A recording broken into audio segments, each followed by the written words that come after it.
Hi everyone, we're the Odyssey Book Club, and today we'll be discussing Book 19, Recognitions and a Dream. So the summary of Book 19 starts out with Odysseus telling Telemachus to hide the weapons from the suitors, which is the start of their plan to kill the suitors. Then Penelope and disguised Odysseus talk for the first time in 20 years. She mentions to him how she's been in desperation and she's been longing for her husband Odysseus. Odysseus tells her he's a man from Crete and that he fought with Odysseus in the Battle of Troy. He proves this to her by describing Odysseus' weapons and clothing. She offers disguised Odysseus a bath, but he refuses to because he doesn't think he's worthy enough. He ends up getting a foot wash from the nurse Euryclea, and she notices his old battle scar from his hunting trip. He tells her to stay quiet, and she vows to it. Penelope returns and describes a dream she had to Odysseus, and he interprets this dream by telling her the suitors will be dead soon. And then Penelope isn't convinced and says she'll have to marry one of the suitors soon, and she'll determine who she'll marry in a bow and arrow shooting contest. And then they go to bed.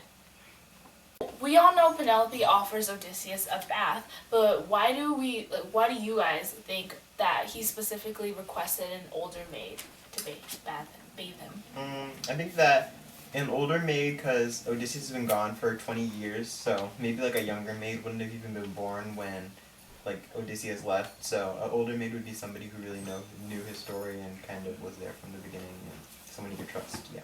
Yes, I agree with Jude and Malika how he believes he wasn't worthy enough, because him as the beggar, he's old and dirty, so he didn't believe one of the maids as his maids should be able to bathe him.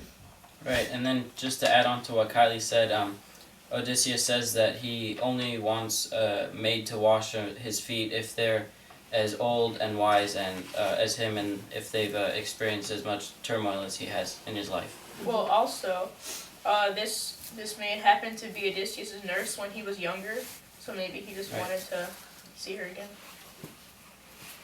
Okay. Shall we read? Lines 510 to 540.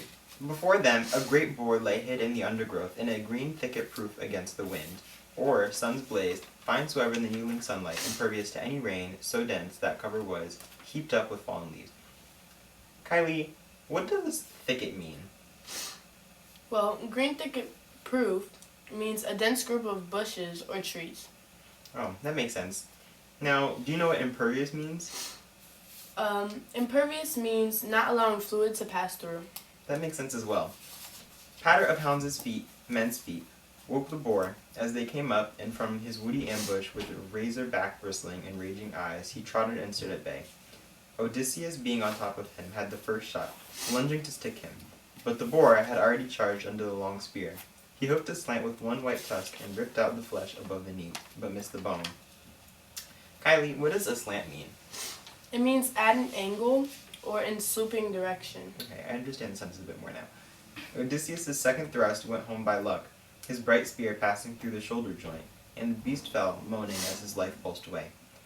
Autolycus' tall sons took up the wound, working skillfully over the prince Odysseus to bind his gash, and with a rune, they stanched the dark flow of blood. Kylie, what's a rune? A rune is a small stone or pieces of bone. Okay.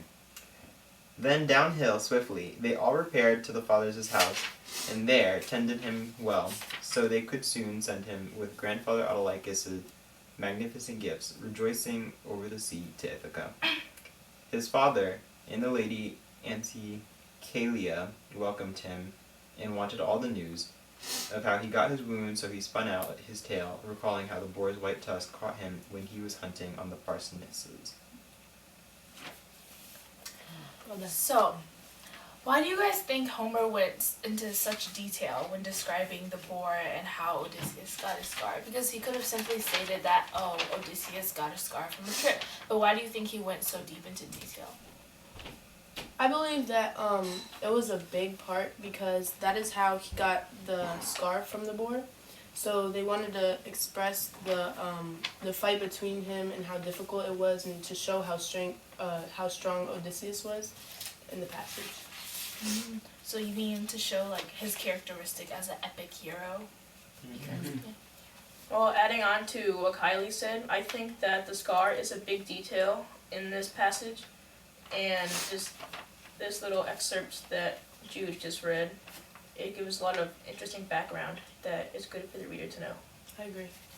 Also, I feel like Odysseus is a really like egotistical character, so I feel like him having a scar is kind of like someone got him and now like he was kind of weak, quote unquote. So I feel like he may feel like he needs to vindicate himself and kind of explain like exactly what happened, so you can know that it was a good fight and he didn't just kind of he was like weak. That's a good point.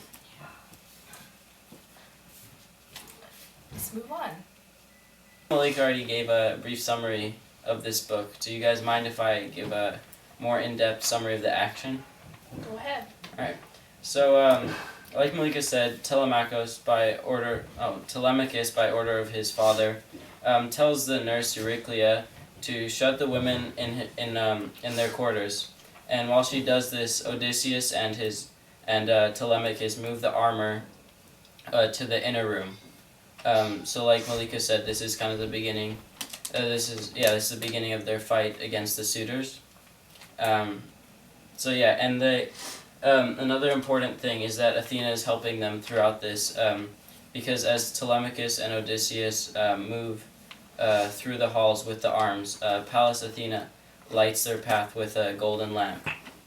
And then, again, like Malika said, Penelope has a conversation with the beggar, who she doesn't know is Odysseus, and so he's very hesitant to talk to her because he doesn't want her to find out who he is. So he lies and says he's a warrior from Crete who hosted Odysseus for 12 days.